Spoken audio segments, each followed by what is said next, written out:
বড়া চাল দিয়ে সকালের ব্রেকফাস্ট। সিম্পল বড়া চালের থেকে জোহার বড়া চালটা আনলে ভালো, গন্ধটা ভীষণ ভালো হয়। বড়া চালটা আগের দিন ভিজানো ছিল, তাই অল্প কড়াইতে তেল দিয়ে তারপর অল্প লবণ দিয়ে চালটা ভেজে নিয়ে পরে জল দিয়ে দিতে হবে পরিমাণ মতন।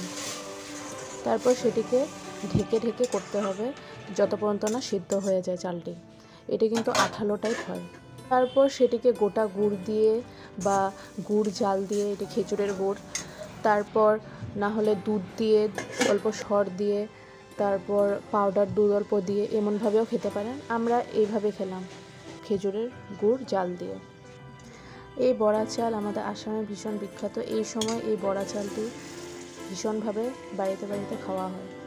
এই বড়া চালটি কিন্তু সকলে বিভিন্ন রকম খায়, মাছ মাংস সব কিছুর সঙ্গেও খাওয়া যায়।